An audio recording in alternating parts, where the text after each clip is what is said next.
নমস্কার বন্ধুরা, সুলতার হেসেলে আপনাদের সবাইকে স্বাগত। আমি আবারও একটা নতুন রেসিপি নিয়ে হাজির হয়েছি। আমি আজ দেখাবো কাতলা মাছের রেসিপি।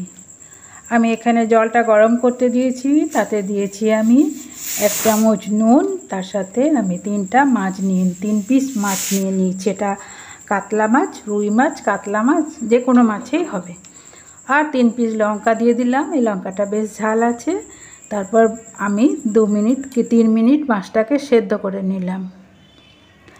তারপর এই যে ছেঁকে তুলে নিচ্ছি, লঙ্কাগুলো তুলে নিচ্ছি। আর এই জলটা ফেলবো না, এই জলটাকে রেখে দেবো, পরে আমি কাজে লাগাবো। এরপর মাছের কাঁটাগুলো আমি ছাড়িয়ে নিই। চলুন, খেয়াল রাখতে হবে কাঁটা যেমন না থাকে, তাহলে গলায় লেগে যেতে পারে। দেখুন কাঁটাগুলো আমি পরিষ্কার করে ছাড়িয়ে নিয়েছি। আর এখানে একটা সেদ্ধ আলু নিয়েছি, আলুটাকে আমি কুড়ে নিচ্ছি। আজকে আমি মাছের রেসিপি নিয়ে এসেছি। আমি শাকসবজি অনেক দেখিয়েছি, আজকে আমি মাছ নিয়ে এসেছি। মাছের রেসিপিগুলো আপনারা খুব পছন্দ করছেন, আশা করি এই রেসিপিটাও আপনাদের খুব ভালো লাগবে। আর যদি ভালো লাগে তাহলে লাইক আর সাবস্ক্রাইব করতে ভুলবেন না যেন। আলুটা কুড়ে নিয়েছি আর দিয়ে দিচ্ছি আমি গোলমরিচে। মাছে কিন্তু গোলমরিচ দিলে খুব ভালো লাগে, দেখবেন আস্তে গন্ধটা চলে যায় আর খেতে একটু অন্যরকম লাগে। বিশেষ করে যারা মাছ পছন্দ করে না, তাদেরকে গোলমরিচ দিলে মাছের মধ্যে দেখবেন তারাও পছন্দ করবে। এরপর গরম মশলা দিয়ে দিচ্ছি 1 চামচ, আর দিয়ে দিচ্ছি 1 চামচ আদা রসুন বাটা, আর দিয়ে দেবো সোয়া সস এখানে আমি 1 চামচ দিয়ে দিচ্ছি। আর যারা ফেসবুক থেকে দেখছেন তারা পেজটিকে ফলো করে দেবেন প্লিজ। আর এখানে আমি দিয়ে দিচ্ছি কর্নফ্লাওয়ার দিয়ে আমি এটাকে মাখবো, টাইট করে মাখবো। এখানে কিন্তু বেসনে ব্যবহার করা যাবে না, বেসন ব্যবহার করলে বেসনটা ভেজে দিতে হবে, কিংবা এটাকে তাহলে কড়াই চাপাতে হবে।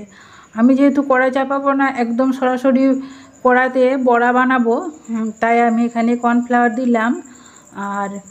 আর কর্নফ্লাওয়ার যদি না থাকে তার বদলে ময়দাও দেওয়া যেতে পারে।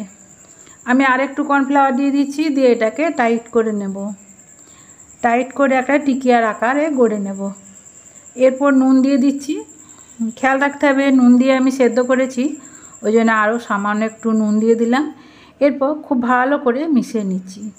এর মধ্যে পেঁয়াজ দিলেও দেওয়া যেতে পারে, তবে পেঁয়াজ দিলে খুব একটা ভালো লাগবে না এই রেসিপিতে, এই জন্য আমি পেঁয়াজ দিলাম না। আর যদি কারো ভালো লাগে তাহলে পেঁয়াজ দিয়েও করা যেতে পারে। আর তেলটাকে প্রথমে খুব ভালো করে গরম করে নিয়েছি, তারপর আবার ঠান্ডা করেছি, নাহলে মাছটা পুড়ে যাবে, তিতো লাগবে।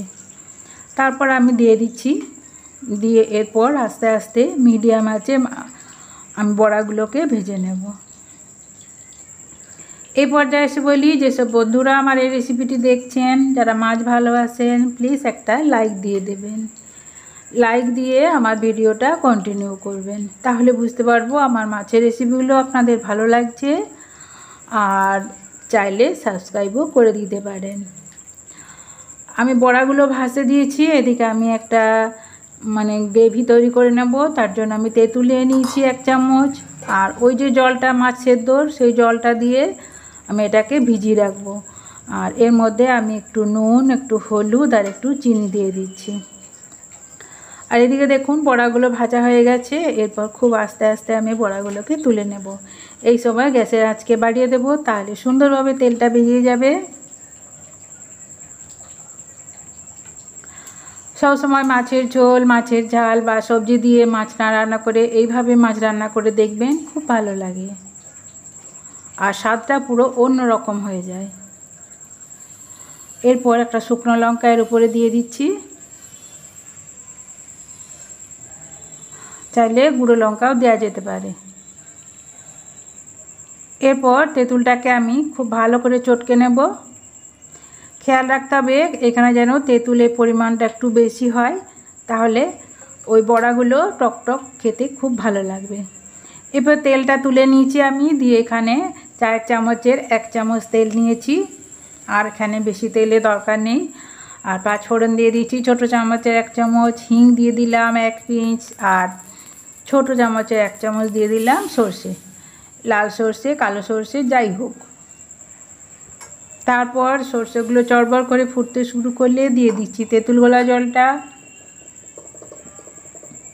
আর এই যে দেখুন বড়াগুলো তুলে নিয়েছি, কত সুন্দর বড়াগুলো ভাজা হয়েছে। এরকম বড়াও শুধুও খাওয়া যেতে পারে, আবার এই টকের গ্রেভিতে দিলে তো আরও সুন্দর লাগবে। এরপর আমি চিনি দিয়ে দিচ্ছি এখানে, আর স্বাদ মতো নুন দিয়ে দেব, দিয়ে খুব ভালো করে মিশিয়ে নেব। এরপর এটাকে আমি কিছুক্ষণ ফুটতে দেবো। এখানে ধনে আর জিরে গুঁড়ো ছোটো চামচের 1 চামচ দিয়ে দিলাম, দুটা মিশানো আছে। দিয়ে এটা যখন ফুটতে শুরু করবে তারপরে আমি অন্যান্য উপকরণগুলি দেব, আপনারা দেখতে থাকুন। এরপর এখানে আমি গ্রেভিটা ঘন করার জন্য আরও 1 চামচ কর্নফ্লাওয়ার নিয়ে নিয়েছি, আর তার সাথে আমি একটু ওই গরম তেঁতুল গোলা জল গুলে এটা গুলে নেব, তারপর ওতে দিয়ে দেবো। এতে কি হয়, তেঁতুল গোলা জলটা একটু ঘন হবে।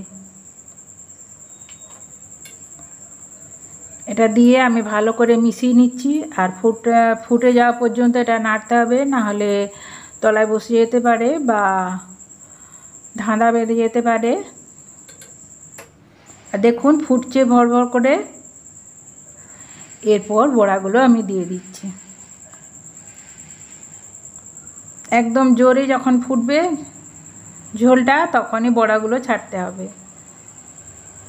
আর এরপর খুব হালকা হাতে বড়াগুলো তেঁতুল গোলা জলে ডুবিয়ে দেবো। ডুবিয়ে আমি 1 মিনিট এটাকে আমি ফুটিয়ে নেব। বাস সব কিছু উপকরণ দেওয়া হয়ে গেছে, এটাকে আমি এবার ঠান্ডা করে নিচ্ছি। আর এরপর ঠান্ডা করে এটাকে আমি 5 মিনিট উপর থেকে ধনেপাতা দিয়ে আমি এটা ঢেকে রেখে দেব। তাহলে কি হবে, বড়ার ভিতরে ওই টক জলটা ঢুকে যাবে, ধুলেই দারুণ সুন্দর লাগবে খেতে। খেয়াল রাখতে হবে বড়াগুলো দেওয়ার পরে খুব বেশি ফোটানো যাবে না। আর ধনেপাতাগুলো এরপরে দিলেই ভালো লাগবে। আরও আমি ধনেপাতা কিছুটা গার্নিশের সময় দিয়ে দেব।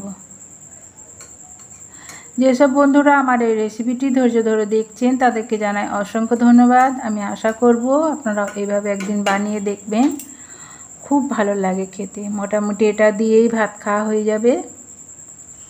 আর যাদের হাই প্রেশার আছে তারা একটু তেঁতুল দিয়ে এরকম মাছ রান্না করে খেলে তাদের প্রেশারও কমে। প্রেশারের পক্ষে খুবই ভালো তেঁতুলের জলটা। তাই গ্রামে ঘরে আমরা দেখবেন প্রায় দিনই টমেটো যখন থাকে তখন টমেটো, তাছাড়া তেঁতুল দিয়ে টক রান্না করে খাওয়া হয়। হয় তেঁতুল দিয়ে সবজির টক রান্না করা হয়, কিংবা মাছের টক রান্না করা হয়, কিংবা চুনো মাছের টক রান্না করা হয়।